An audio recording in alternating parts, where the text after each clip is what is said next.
If you work in university maintenance, Granger considers you an MVP because your playbook ensures your arena is always ready for tip-off. And Granger is your trusted partner, offering the products you need all in one place, from HVAC and plumbing supplies to lighting and more. And all delivered with plenty of time left on the clock, so your team always gets the win. Call 1-800-GRANGER, visit Granger.com, or just stop by. Granger, for the ones who get it done. If you work in university maintenance, Granger considers you an MVP because your playbook ensures your arena is always ready for tip-off. And Granger is your trusted partner, offering the products you need all in one place, from HVAC and plumbing supplies to lighting and more. And all delivered with plenty of time left on the clock, so your team always gets the win. Call 1-800-GRANGER, visit Granger.com, or just stop by. Granger, for the ones who get it done. Ladies and gentlemen, thank you for listening. Thank you for downloading. And thank you for subscribing to the latest edition of the 12 Kyle podcast. I am your boy, 12 Kyle. I want to thank you all for tuning in as you do each and every week. Man, check this out. On this episode, what I want to talk about is words, more specifically code words. I want to ask you a question. Have you ever been watching a sporting event and you're listening to the announcer as they are describing an athlete? Do you ever pay attention to the words that they use sometimes to describe these athletes? That's what I want to talk about on this episode. And I came to this topic because a few months ago, there was the NBA draft, right? And I'm a huge NBA fan, as many of you know, or maybe you don't know.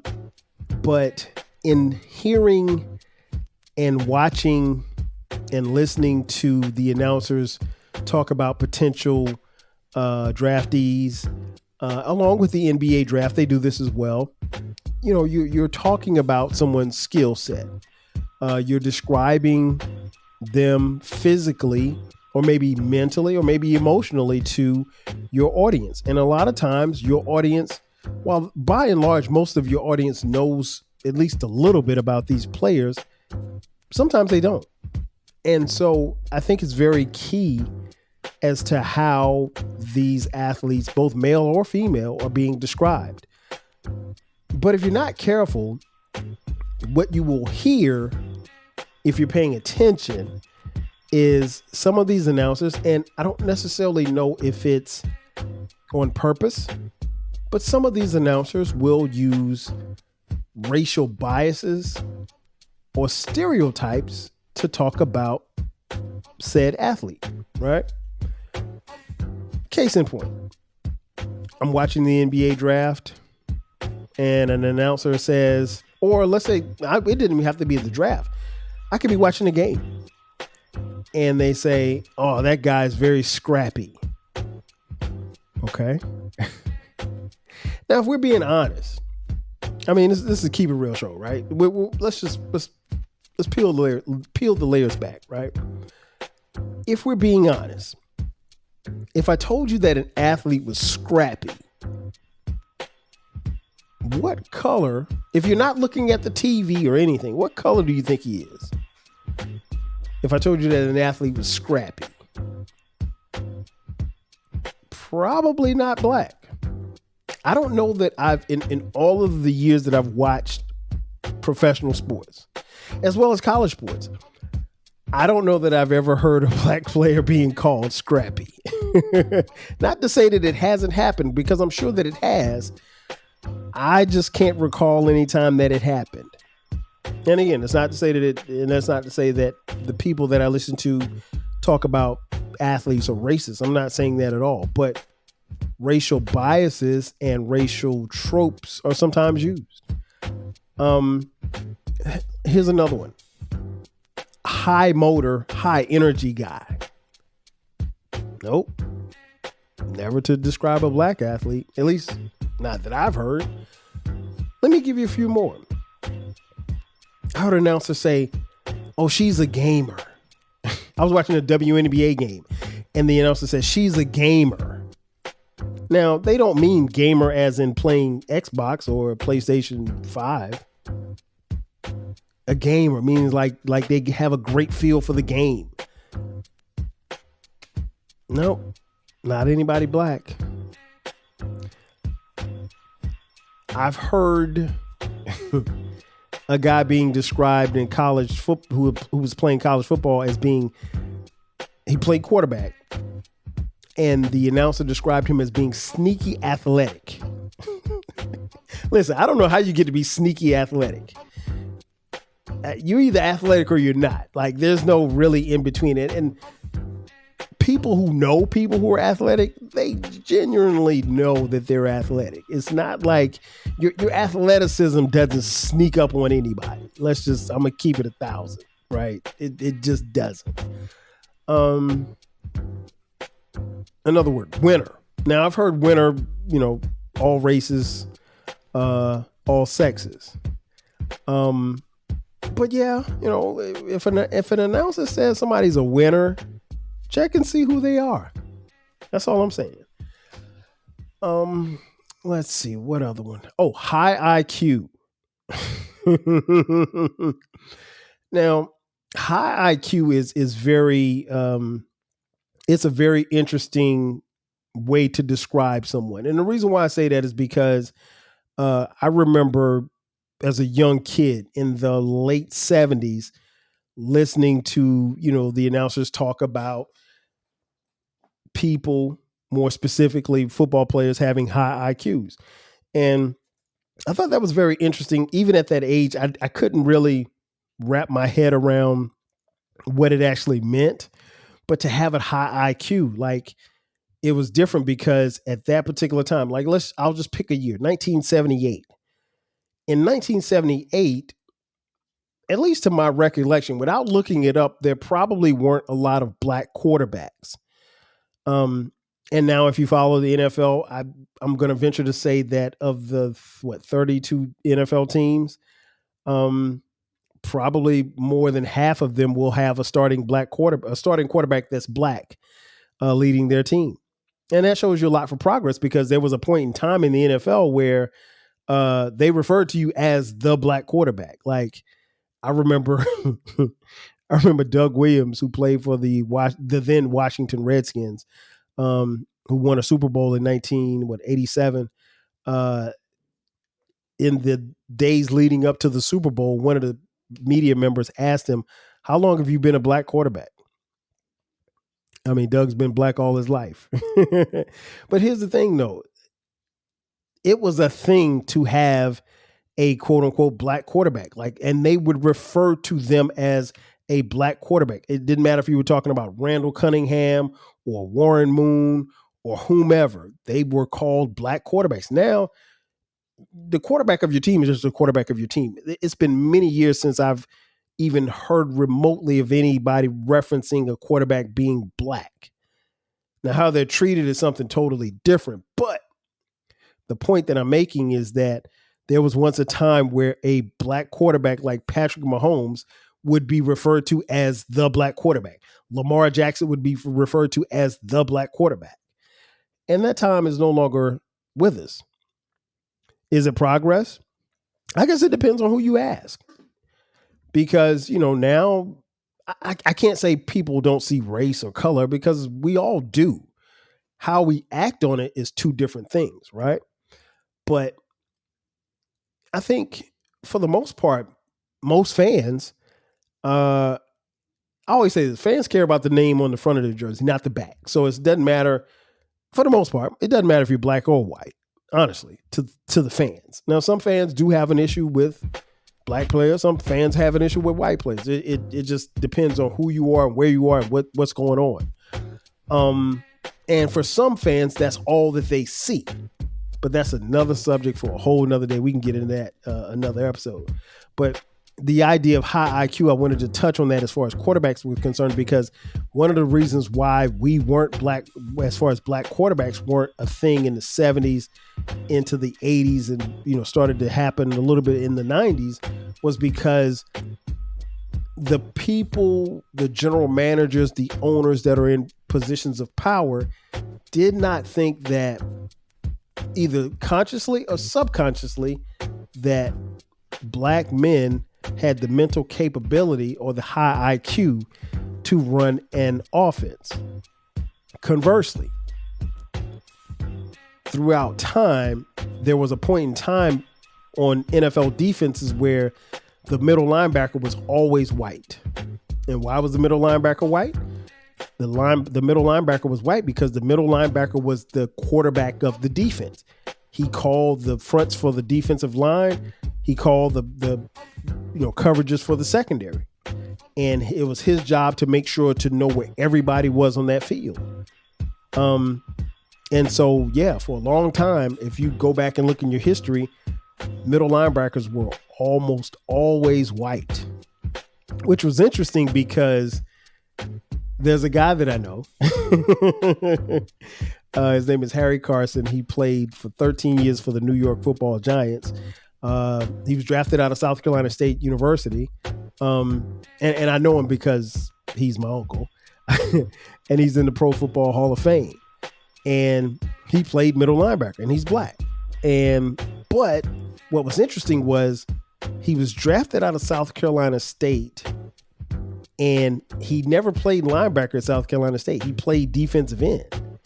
And so they drafted him in the 4th round, and they moved him to middle linebacker so he could be the quarterback of the defense. And the coach that drafted him was the late, great Marty Schottenheimer. Rest in peace. And Marty took a chance on him because here it is, you're drafting this guy out of a small black college in South Carolina, and you're not sure, how he's going to translate as far as making the transition to the NFL, not let alone playing a whole new position. But Marty knew something that a lot of people didn't know, was that my uncle, Harry Carson, had the mental and the high IQ to play the position. So you have to be very careful about these code words. And again, I'm just throwing out words that you hear you could hear it actually on a normal telecast. If you hear an announcer say, oh, well, they've got good fundamentals. Oof. Watch an NBA game, and if you hear an announcer say somebody's got good fundamentals, odds are likely that he or she is not talking about someone black. I mean, it's the truth. Look it up. This next phrase always kills me. They play the right way. Now, what is the quote unquote right way? And I will give you an example. I am one of the few people who is a big baseball fan. I'm a big fan of the New York Yankees. That's my team. That's my squad. But to hear other baseball fans talk about guys not playing the right way, my follow-up question is always, well, what is the right way? Like, what do you mean by playing baseball the right way? Because the job is to get a hit and get on base and score. That's the right way. I mean, like, you're not trying to score a touchdown in baseball, right? So I don't know what you mean. But like, hello, everyone. I'm Sergeant Major of the Army retired Dan Daly. And I'm Lieutenant General retired Leslie C. Smith. And we're the hosts of Army Matters. We bring you stories from the battlefields to the barracks to the boardrooms. We have stories of bravery, of leadership, friendship, family. Stories of how I kept Dan Daly out of trouble for all those years in the Pentagon. Follow or subscribe to Army Matters in your podcast app right now. My name's Mackenzie, and I started a GoFundMe for the adoptive mother of a nonverbal autistic child. The mother had lost her job because she wasn't able to find adequate care for this autistic child. So she really needed some help with living expenses, paying some back bills. So I launched a GoFundMe to help support them during this crisis. And we raised about $10,000 within just a couple of months. I think that the surprising thing was by telling a clear story and just like really being very clear about what we needed, we had some really generous donations from people who were really moved by the situation that this family was struggling with. GoFundMe is the world's #1 fundraising platform trusted by over 200 million people. Start your GoFundMe today at GoFundMe.com. That's GoFundMe.com. GoFundMe.com. This podcast is supported by GoFundMe. When you manage procurement for multiple facilities, every order matters. But when it's for a hospital system, they matter even more. Grainger gets it and knows there's no time for managing multiple suppliers and no room for shipping delays. That's why Grainger offers millions of products in fast, dependable delivery, so you can keep your facility stocked, safe, and running smoothly. Call 1-800-GRAINGER, click Grainger.com, or just stop by. Grainger, for the ones who get it done. There's just a lot of unwritten rules. Baseball is very, very insulated. It's very regional, and it's very, in spite of what people may think, baseball is very segregated. And the weird thing is that if you go to a baseball game, you'll see a lot of dark faces, but they don't speak English. And so that's a whole nother subject in and of itself. There's going to be a podcast about that down the road. But yeah, I'm always bothered by people saying that such and such doesn't play the game the right way. I remember watching, I'd never forget this. I remember watching an old game between the Boston Celtics and the Los Angeles Lakers in the 80s. Shout out to Baylor. And I remember the announcer. The announcer was Dick Stockton. And Dick Stockton is one of the best, NBA announcers ever. And he said, something to the effect of, and I'm paraphrasing here, he said something about Boston players being true, hard lunch pail guys. I'm like, lunch pail guy? And I mean, I'm a kid now. I don't know anything. I'm like, what does he mean by lunch pail guys? He's like the guys that come to work, bring the lunch pail, like they're coming to work every day. No, that ain't it, Dick. It ain't it. I knew what he meant. Now, as an older man, I understand what he meant.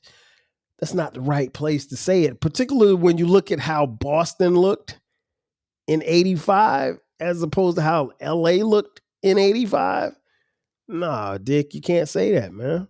You just can't. Another code word, heady or cerebral. Yeah, that's culturally biased. You can't say heady or cerebral. You don't see it a lot. You hear it a lot, but you don't see it when you're talking about describing a black player. I mentioned sneaky, athletic, deceptive speed.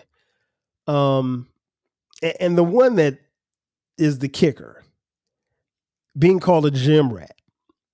I've never, ever heard an announcer say, that guy's a gym rat. And gym rat means like you're in the gym all the time. You're working on your fundamentals. You're working on your game, that type of thing. Like you hit the first one in, the last one out, that type of thing. You don't hear anybody in today's NBA being called a gym rat. Now, granted, the athletes today make millions and millions of dollars, not like they did in the 60s and the 70s.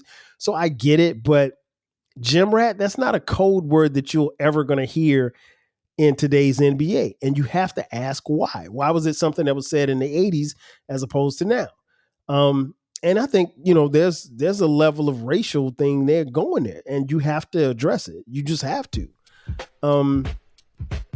I love it when when the announcers say the athletes have intangibles. Listen, we all got intangibles. When you go to work tomorrow, you show off your intangibles. Show your boss your intangibles. What's another one? Gets the most out of their abilities. What that means is like you don't have a lot of talent, but you make do with the talent that you have.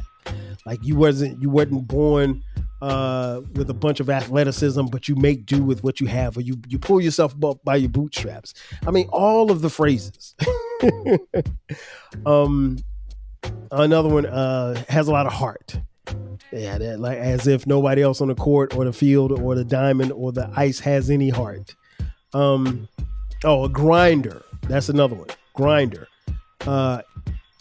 I've never heard anybody called a grinder. or someone who is a hustler, just he'll out hustle you.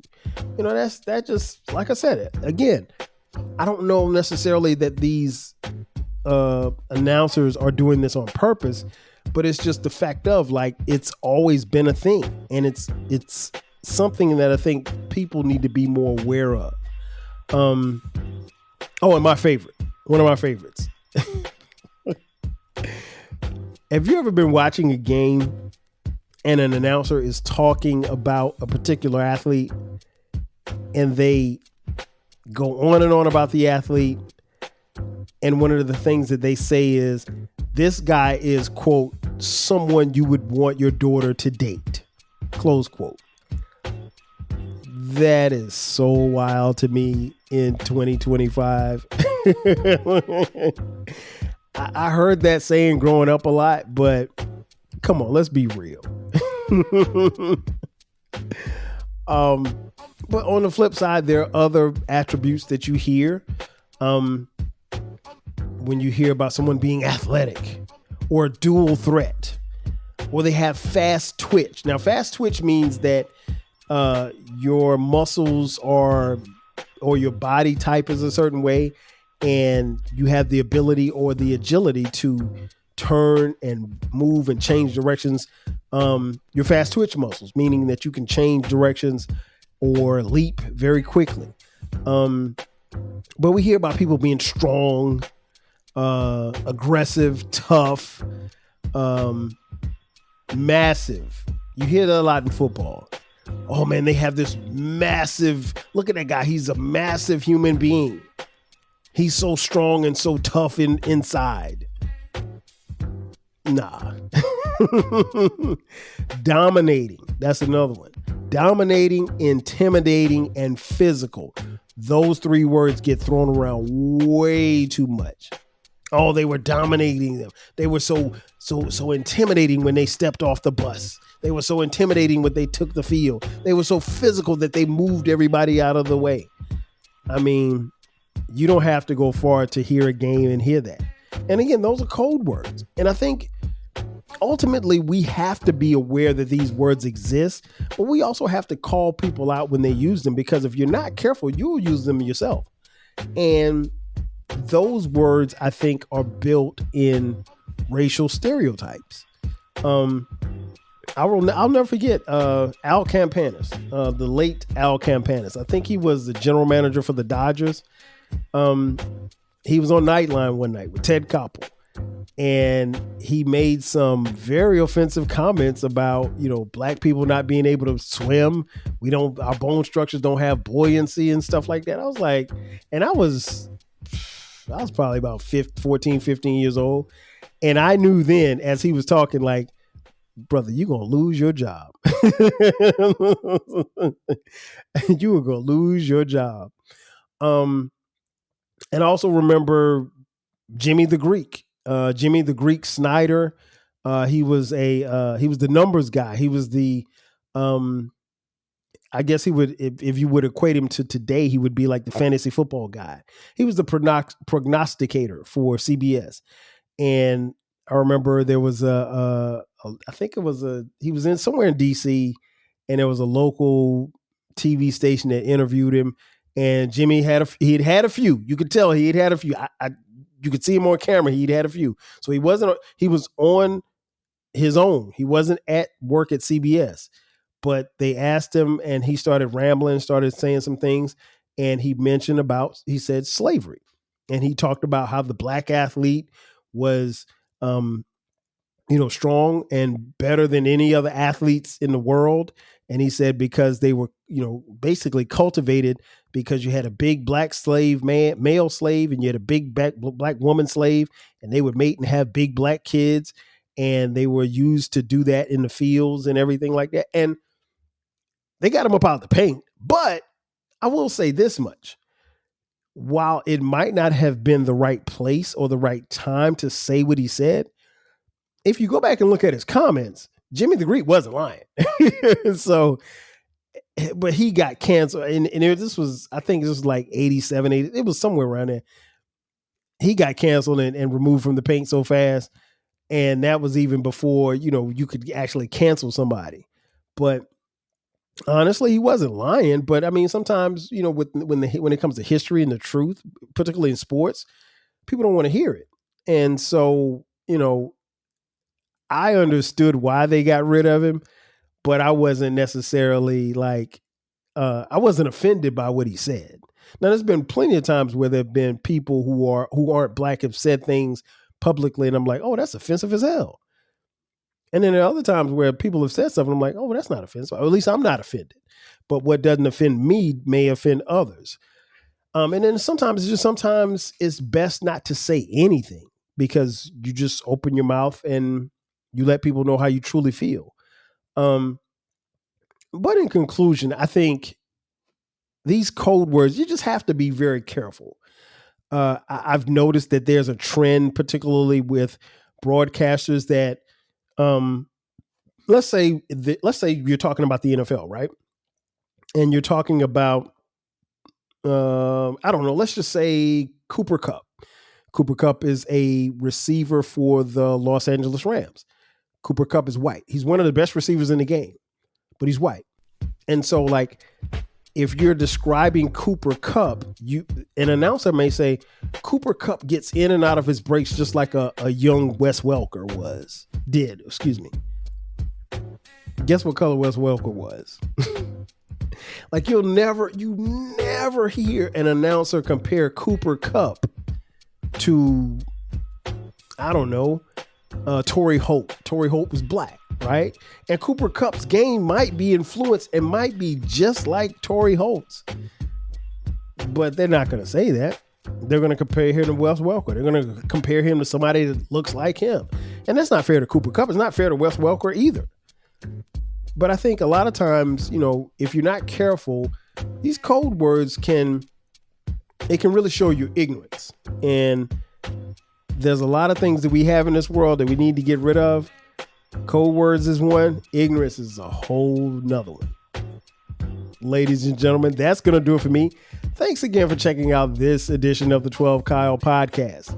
Be sure to subscribe to the podcast. We drop new episodes every Thursday and every Sunday. If you're on YouTube, check us out on YouTube. Download, subscribe, like, share it with a friend. Also, we have a new baby. It is called the Rap Soul Podcast. You can find the Rap Soul Podcast wherever you're listening or watching this podcast as well.